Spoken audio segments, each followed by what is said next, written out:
Hi everyone, hope you are doing well from wherever you're watching this channel, depending on your time zone. Now, Rigathi Gachagua is making some claims about our police officers in this country. And he has come out loudly to say that since the former President Mwai Kibaki left power, from that time up to now, police officers were neglected. They have never been increased, their salary has never been increased. And again, he's giving a promise that number one, if they get to power with William Samoei Ruto, they are going to take the police officers back to school to get their degrees. Secondly, they are going to increase their salary. And again, they are going to increase their allowances. And again, they are going to give them jobs. When the police officers hawana kazi, ndio nataka wapewe kazi ama alikuwa anakusudia nini? I wanted to listen to Rigathi Gachagua, and after that we want to interrogate his remarks, if really what he's saying is true, and again, if they never got a chance to do something about this police as Jubilee government. Listen to Rigathi Gachagua. Polisi wawa, tutawaangalia mambo yao. Tunataka tuwatengenezee mshahara. Tangu Mwai Kibaki aliondoka pia wameumia. Tunataka tuwatengenezee mshahara na marupurupu na wasome, wapate degree, wapate kazi. Lakini pia wakuwe waangwana. Now we are continuing with our panel discussion, but just a quick request. You might be watching this channel, but you're not yet subscribed. So my humble request, please consider subscribing so that any other time, once we release a video like this one, you will always get notified. Again, to all our channel subscribers and anyone who would comment, I must say thank you so much for your unconditional support.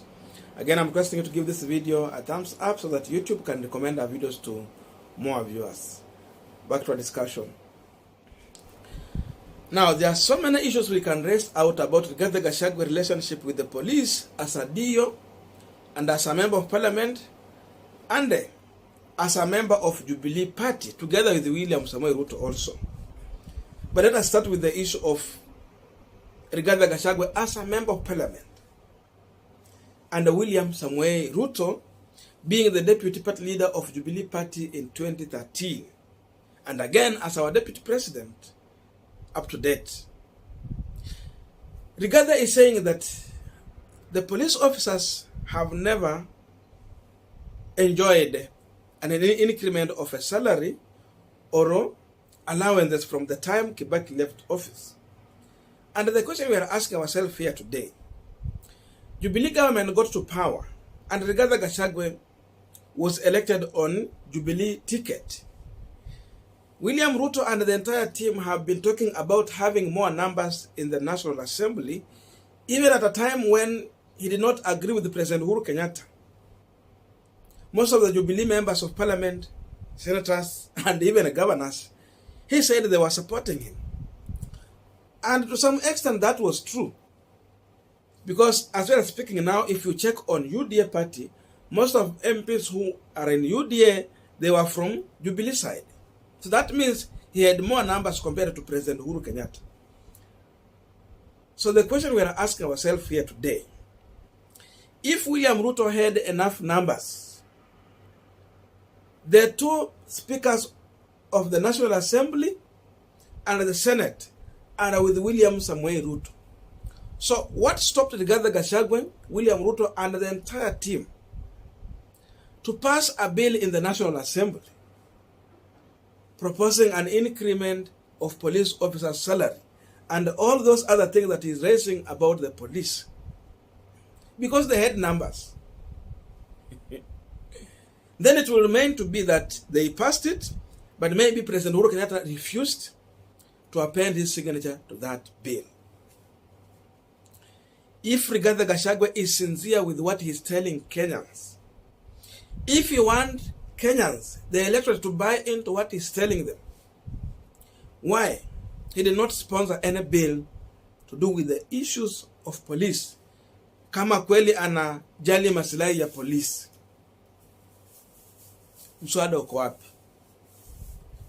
Is there any time Rigathi Gachagua has raised any issue to do with the police officers in this country at the National Assembly?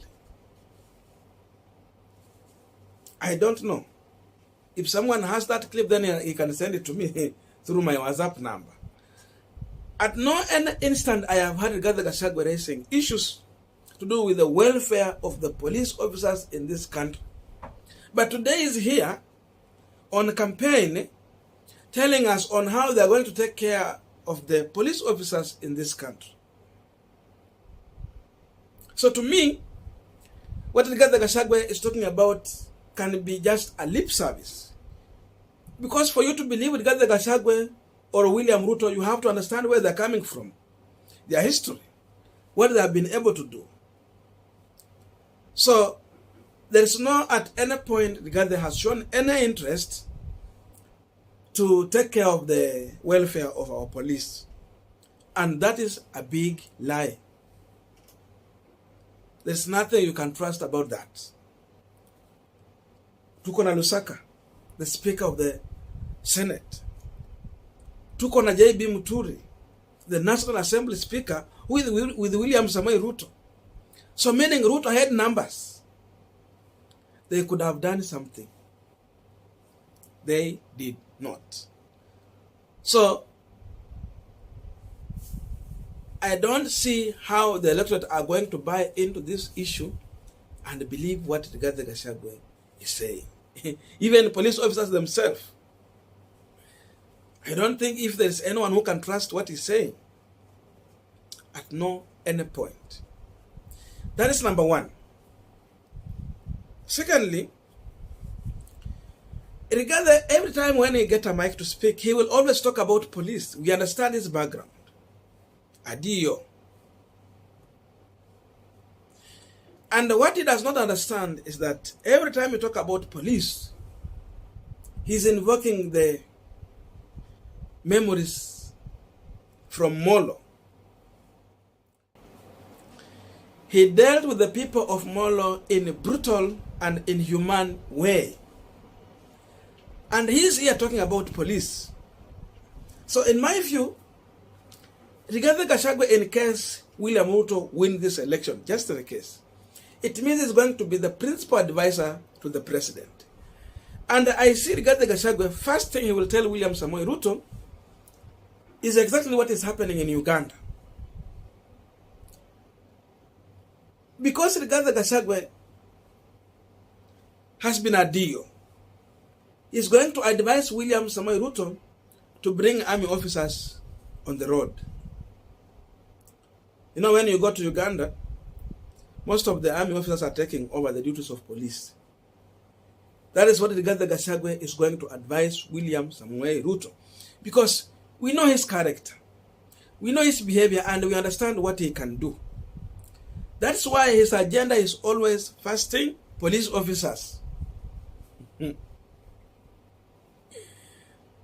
So Rigathi can advise William Samoei Ruto to deal with this country in a draconian way, so that even citizens will not have a chance, when they are not happy on how the country is being run, to even demonstrate freedom of speech the way we are doing here. He will take us back to Moi era. You see, here we can discuss about politics and we freely give our views. Try that in Uganda as of now. I don't think if you'll be there the next day. And because Rigathi Gachagua has been talking more of police, that is the advice he will give to William Samoei Ruto. And we have to understand his background. So this could just be a warning to the electorate that William Ruto is going to have the worst principal advisor. And again, the same man who has always reacted on emotions. He is not a man who is led by principles. And so is here. So it is good when they come out with such issues, then you can understand who's Rigathi Gachagua. And we can now even, it will give chance to people to talk about the issue of Molo and the other places Rigathi has passed and what he has been able to do there. Anasema atapea police cars. Kazi gani atapea police when they are already employed? Let him talk about the millions of Kenyans who don't have job. At least police officers, they have a job. What about other Kenyans? And why is he focusing more on police officers only?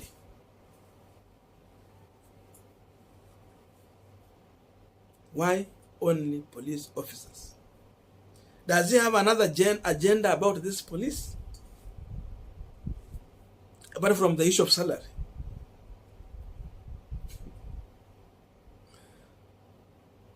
So let him stop lying to Kenyans.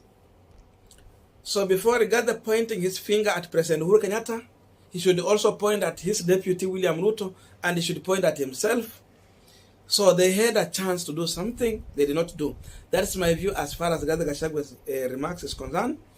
I don't know what you think about this, so I would like to read your views through the comment section. Otherwise, thank you so much for listening to me up to this far. May good God bless you, and see you in our next video.